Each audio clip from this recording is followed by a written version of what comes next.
우리 온라인으로 예배한 우리 성도들에게도 동일한 은혜와 능력이 임하시기를 주님의 이름으로 축원합니다. 오늘은 창세기 38장 1절부터 12절까지 말씀입니다. 구약 성경 58페이지를 찾아주시기 바랍니다. 구약 성경 58페이지 창세기 38장 1절로 12절 말씀이 되겠습니다.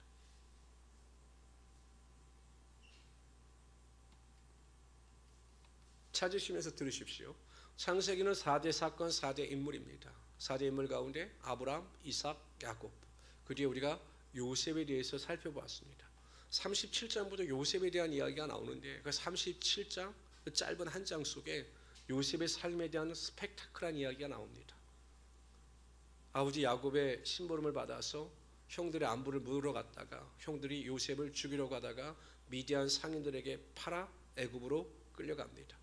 37장 마지막에 보면 보디발의 집에 종으로 팔려가는 요셉의 이야기가 나옵니다. 근데 갑자기 38장에 가서 요셉의 이야기가 나오다가 유다 이야기가 나옵니다. 뜬금없이 그냥 유다 이야기가 쫙 나옵니다. 왜 유다의 이야기가 나오느냐? 이유는 한 가지밖에 없습니다. 왜냐하면 예수 그리스도께서 유다의 혈통을 쫓아나셨기 때문에 유다에 대한 간략한 소개를 하고 있는 것입니다. 마태복음 1장 1절 3절에 보면 아브람과 다윗의 자손 예수 그리스도의 계보라, 족보라. 아브람이 이삭을 낳고 이삭은 야곱을 낳고 야곱은 유다와 그의 형제들을 낳고 유다는 다말에게서 베레스와 세리를 낳고 베레스는 헤스로를 낳고 헤스로는 람을 낳고 이렇게 쭉쭉쭉쭉 유다의 족보가 이어오다가 예수님께서 유다의 족보를 통해서 육신을 입고 이 땅에 태어나신 것입니다. 그래서 유다가 중요한 것이고 갑자기 요셉의 이야기를 하다가 유다에 대한 이야기가 나오고 있는 것입니다.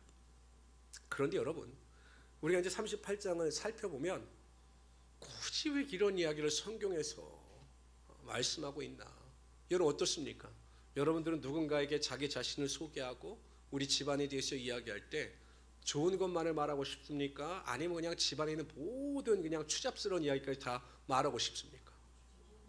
좋은 이야기만 하고 싶죠. 내 약점 이야기 하잖아. 그런데 성경을 보면 38장을 보면 왜 굳이, 그래서 성경은 거룩하고 또 의로운 하나님의 책인데 여기서 굳이 이러한 이야기를 굳이 말씀하실까?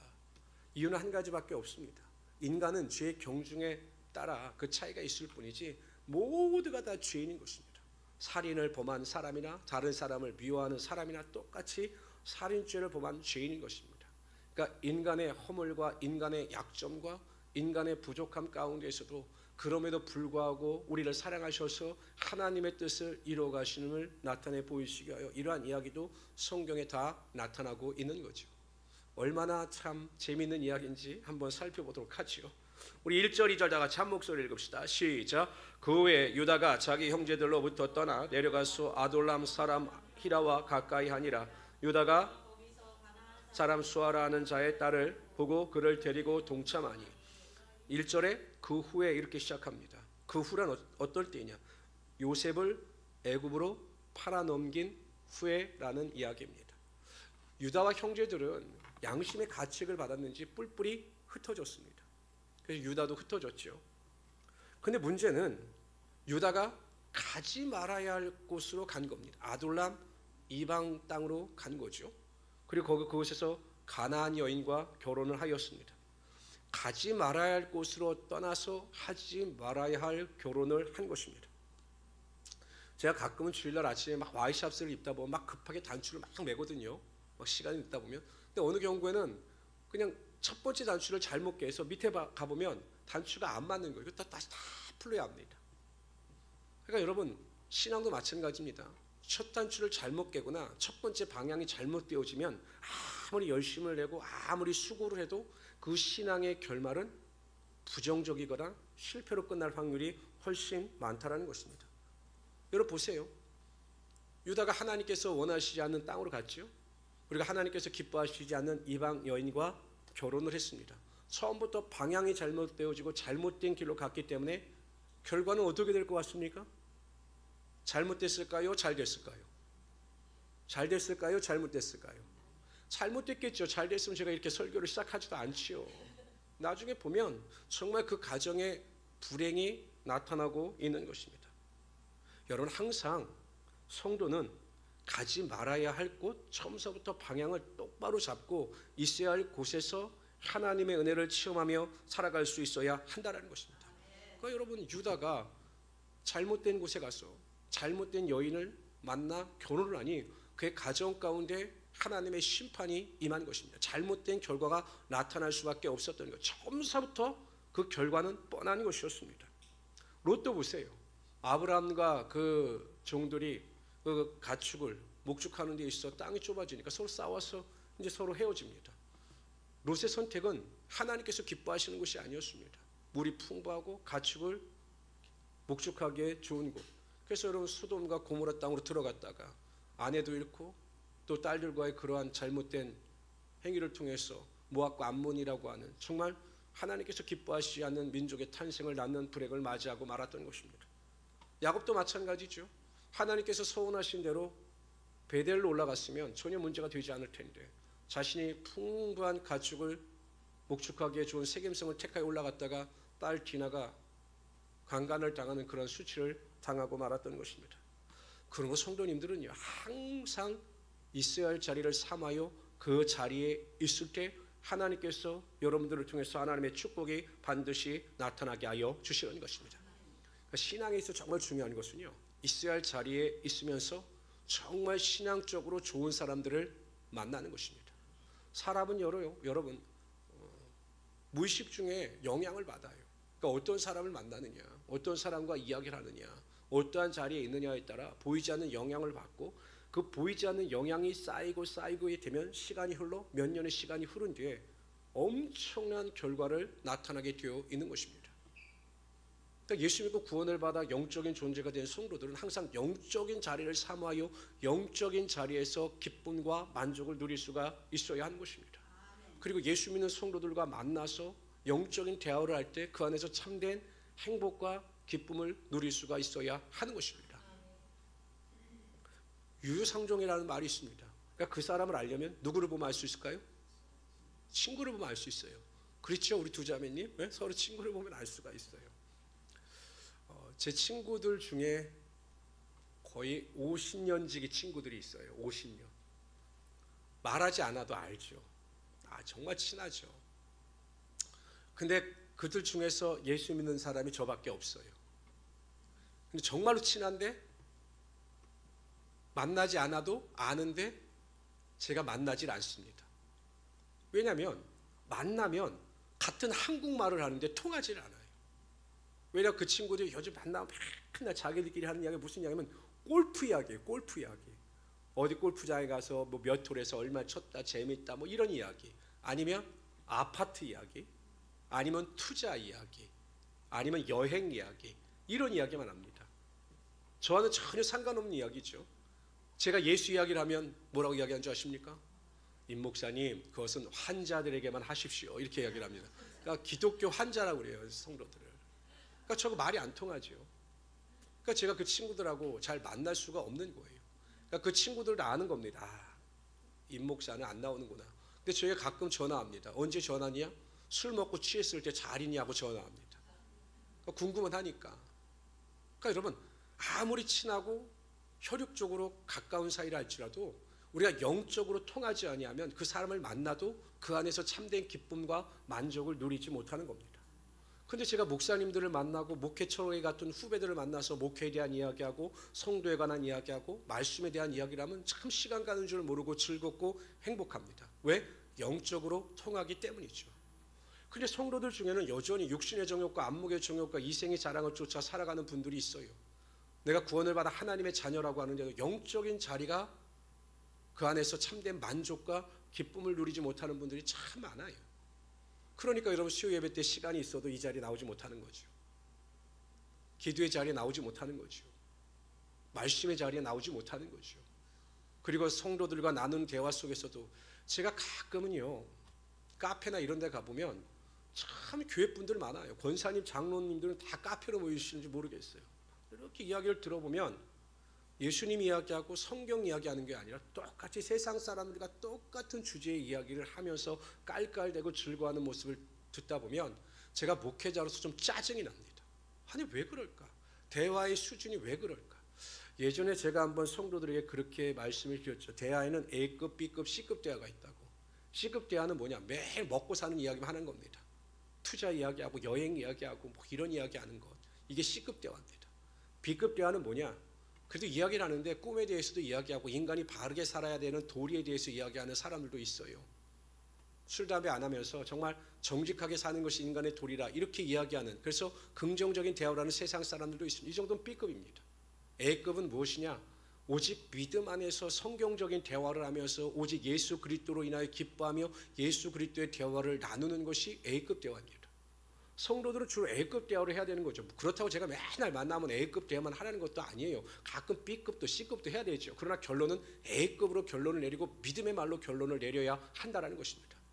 근데 이렇게 제가 말씀을 드렸더니 어떤 성도는 자기는 A급 대화는 재미가 없고 C급 대화만 재미있는데 어떻게 하느냐. 그래서 제가 그런 C급 대화만 하는 분들을 한번 만나보시라고. 그래서 그쪽으로 가버렸어요. 교회로. 개 이야기하고 개를 어떻게 하면 잘 키울까. 개 이야기하고 그런 데로 가버렸죠. 성도 여러분, 항상 성도들은 영적으로 깨어 있어야 하는 것입니다. 교회 나와서 예배 드린다고 구원 얻고 하나님의 자녀가 아니에요. 정말 영적인 자리를 삼하여 하나님의 은혜 가운데 영적인 사람들과 교제하는 것을 삶의 즐거움을 알고 기쁨을 알면서 살아가는 것이 성도들의 참된 모습이라는 것입니다. 저는 우리 성도들이 예배를 통해서 기도를 통해서 말씀을 통해서 하나님이 부어주시는 신령한 기쁨과 은혜를 누리며 살아갈 수 있는 하나님의 귀한 성도들이 되시기를 주님의 이름으로 축원합니다. 우리 3절부터 11절까지 읽도록 하죠. 3절 제가 읽겠습니다. 그가 임신하여 아들을 낳으며 유다가 그의 이름을 에리라 하니라. 그가 다시 임신하여 아들을 낳고 그의 이름을 오난이라 하고 그가 또 다시 아들을 낳고 그의 이름을 셀라라 하니라. 그가 셀라를 낳을 때 유다는 거십에 있었더라. 그의 이름은 다말이더라. 유다의 장자 엘이 여호와 보시기에 악함으로 여호와께서 그를 죽이신지라. 유다가 오난에게 이르되 내 형수에게로 들어가서 남편의 아우된 본분을 행하여 내 형을 위하여 씨가 있게 하라. 오난이 그 씨가 자기 것이 되지 않을 줄 알므로 형수에게 들어갔을 때 그의 형에게 씨를 주지 아니하려고 땅에 설정하며 그 일이 여호와 보시기에 악함으로 여호와께서 11절 나가십시다. 시작. 수절하고 내 아버지 집에 내 아들 셀라가 장성하기를 기다리라 하니 셀라도 그의 형들과 같이 죽을까 염려함이라. 다볼이 가서, 여러분 생각해 보세요. 결혼했습니다. 가나안 여인과 결혼했어요. 그래서 아들 셋을 낳습니다. 이때까지만 하더라도 유다는 자신의 삶에 하나님의 축복과 은혜가 임한 것이다라고 기뻐했을 것입니다. 그러니까 제가 여러분 말씀드렸잖아요. 방향이 잘못되어지면 항상 그 결과는 실패거나 좌절이거나 고통이 따르게 되어 있는 겁니다. 다말이라고 하는 여인을 맞이하여 결혼했을 때만 해도, 큰아들이 결혼했을 때만 해도 자신의 삶에 행복이 더 넘칠 것이다라고 유다는 생각했을 것입니다. 그런데 그 첫 번째 아들 엘이 죽어요. 왜 죽었습니까? 성경에 보면 왜 죽었습니까? 네? 왜 죽었습니까? 여호와 보시기에 악했기 때문에 하나님께서 죽이셨어요. 그래서 이스라엘의 전통 말씀에 계대 결혼법이라는 게 있어요. 형이 죽으면 그 다음에 둘째가 형을 대신하여 형수를 취하여 그 형의 자녀를 출산하는 그러한 계대 결혼법이 있었습니다. 근데 둘째 아들 오난이 자신의 씨가 되지 않을 것을 아니 그가 형수의 관계를 통해서 자녀 낳는 것을 거부했습니다. 하나님의 명령에 불순종했죠.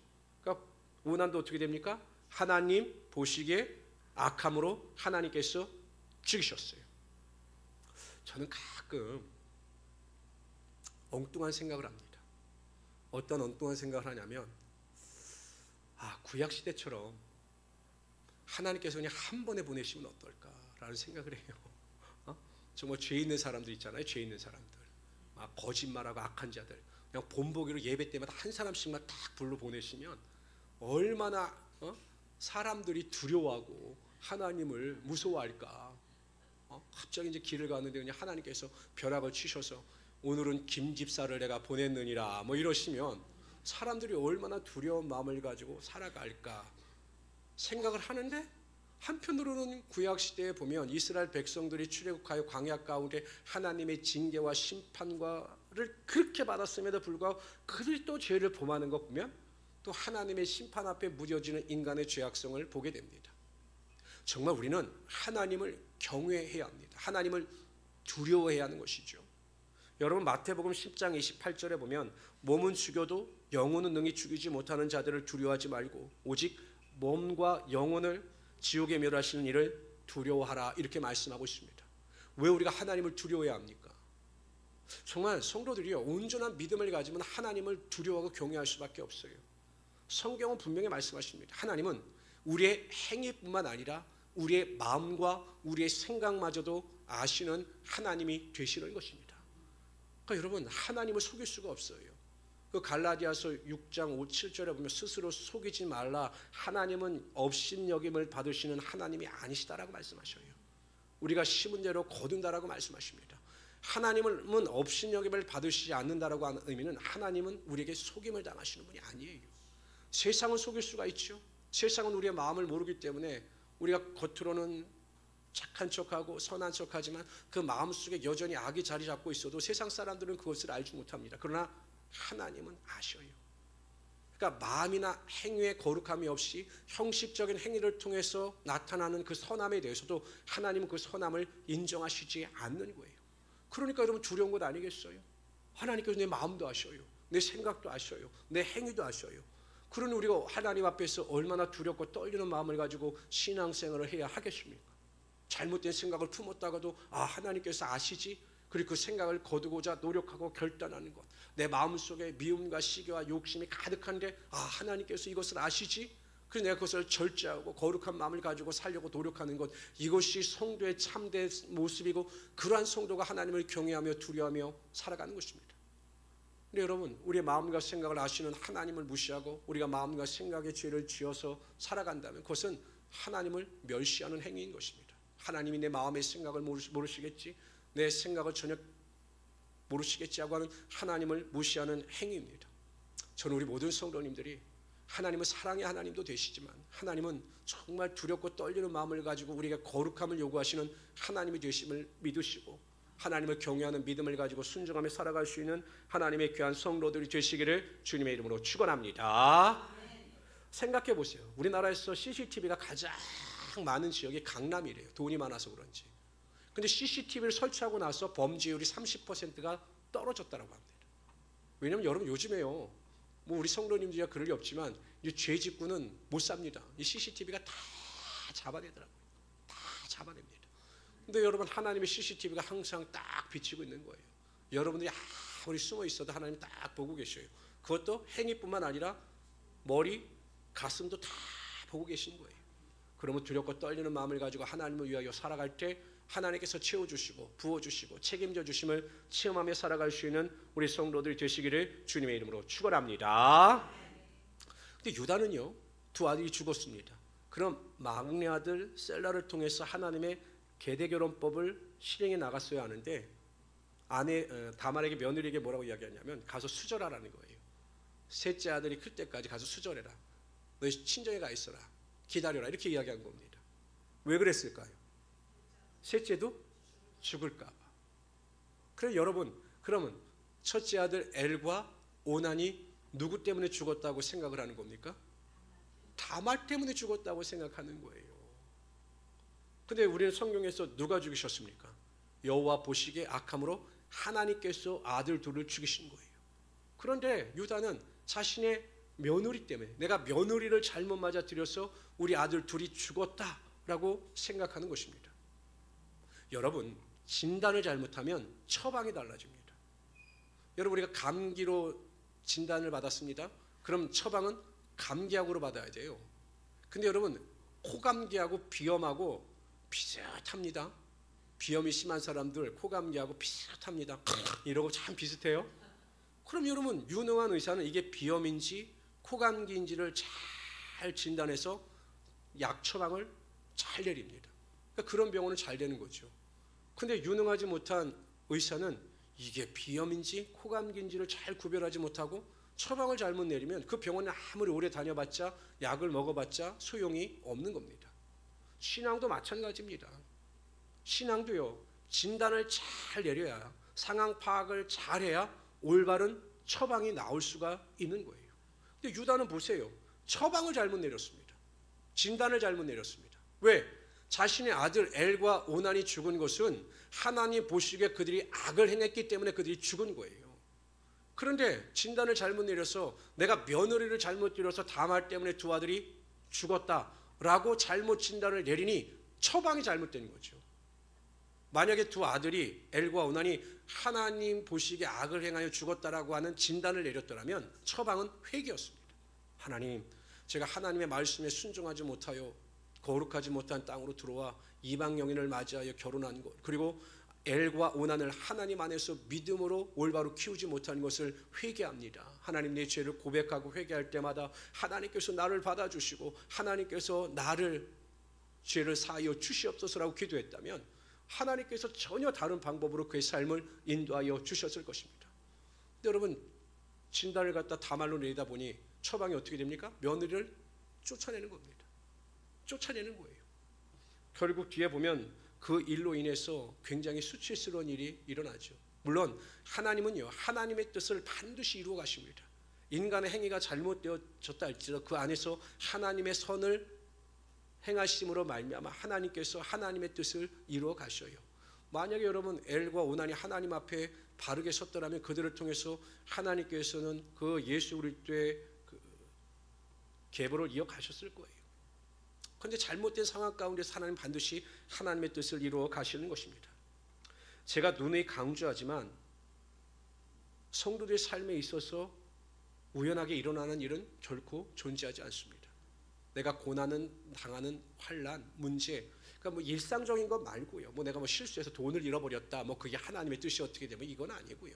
그러니까 내가 어떠한 상황 가운데 정말 큰 고난을 당하고 환난을 당하고 문제를 만나고 또한 병으로 인하여 고통을 당할 때는요, 그 안에는 반드시 하나님의 뜻이 있어요. 우연히 일어나는 것이 결코 아닙니다. 그렇기 때문에 성숙한 성도들은 그 안에서 내 생각과 감정과 판단을 다 내려놓고 하나님의 뜻을 물으며 나가야 하는 것입니다. 잠잠히 내 생각, 판단, 감정을 다 내려놓아야 합니다.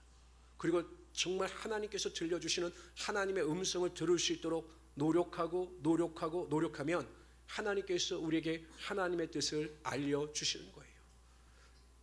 엘리야가 그 이세벨의 위험으로 인해서 우울증에 빠지죠. 그 로뎀나무 밑에서 하나님 앞에 나를 죽여달라고 이야기합니다.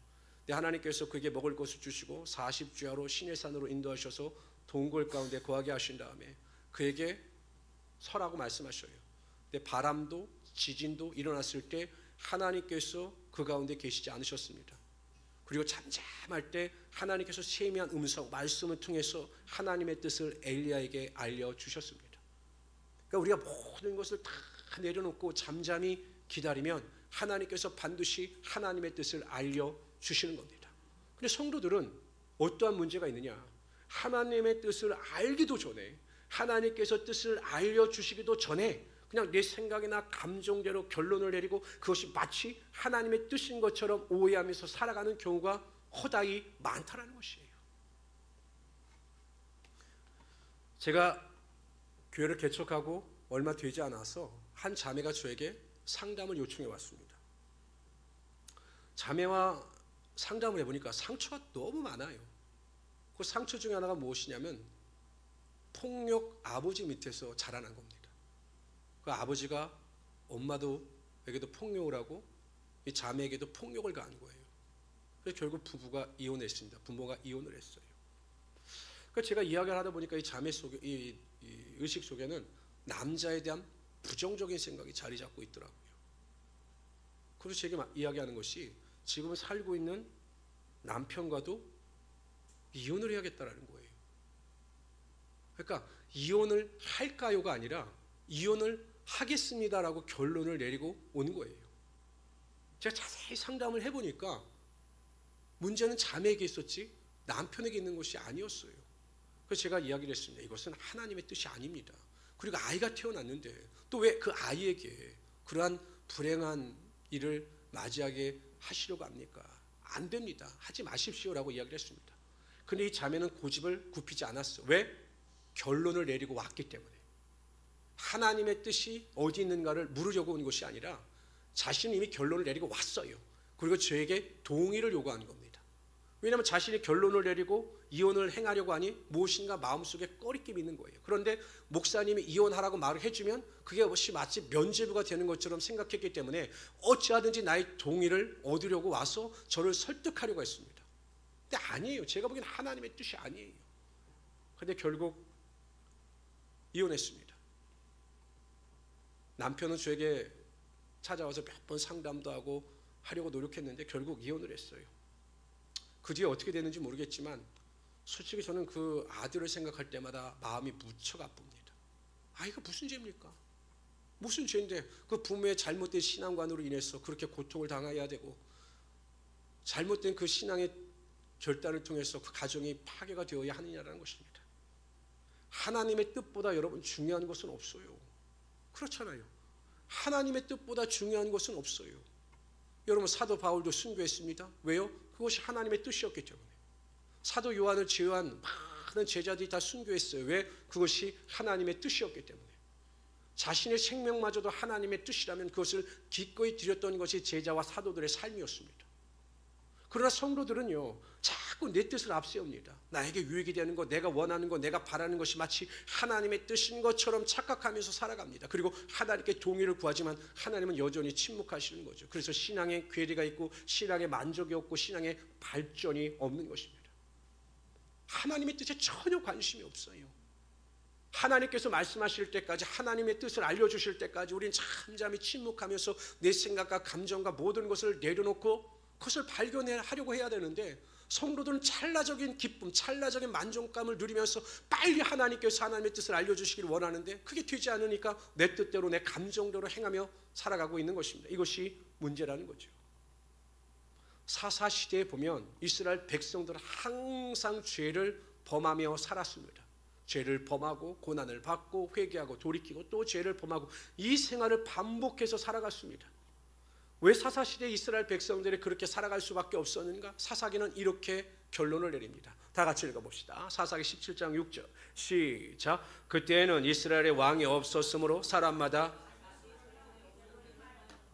자기 소견에 옳은 대로 행하였더라.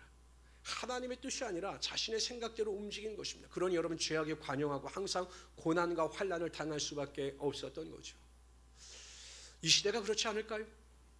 기독교가 성도로서의 힘을 잃고 성도들이 성도답지 못한 것은 하나님의 뜻을 알고 그 뜻에 순종하기보다는 성도들이 자기의 소견대로 옳은 대로 행하기 때문에, 자신의 만족과 자신의 기쁨과 자신의 소망을 쫓아 살아가기 때문에, 하나님을 믿는다고 하면서 여전히 그의 삶에 하나님은 계시지 않기 때문에 우리가 성도로서의 하나님의 은혜와 능력과 기쁨을 누리며 살아가지 못할 수도 있는 것입니다. 성도 여러분, 하나님은 하나님의 뜻을 알고자 사모하는 자들에게 분명히 하나님의 뜻을 알려주십니다. 하나님의 뜻에 관심이 없는 자들에게는 하나님의 뜻을 알려주시지 않아요. 여러분, 세상에서 가장 무서운 것은 하나님의 심판이 아니에요. 하나님의 징계가 아니에요. 그래서 하나님께서 징계하시고 심판하시는 것은 그 성도의 삶에 관심이 있기 때문에 하나님께서 여러 가지 문제를 통해서, 고난을 통해서, 병고를 통해서 알려주시고 바른 길로 인도하시는 것입니다. 내가 여전히 잘못된 길을 가고 있는데도 하나님께서 무관심하신다? 그것보다 무서운 것은 없는 것입니다. 우리가 스스로 돌이켜 항상 하나님의 뜻을 알고자 노력하고 그 뜻 가운데 순종하며 살아갈 수 있는, 그래서 모든 것이 하나님의 뜻 안에서 이루어질 수 있도록 몸부림치며 신앙생활을 하는 것이 참된 하나님의 은혜요 하나님의 축복인 것입니다. 행복한 우리 순복음교회 성도들은 다른 것은 다 몰라도 정말 신앙 안에서 믿음으로 기도하면서 매일 하나님의 뜻을 분별하고 하나님의 뜻대로 살고자 노력하고 몸부림칠 수 있는 그러한 하나님의 귀한 성도들이 되시기를 주님의 이름으로 축원합니다. 기도합시다. 조시 하나님, 정말로 감사합니다.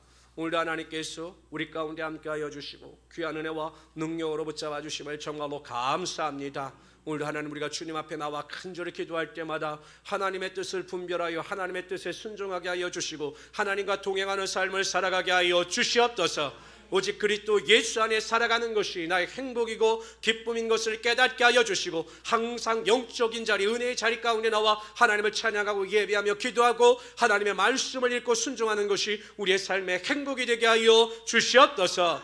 감사하며 예수님의 이름으로 기도드리옵나이다. 아멘.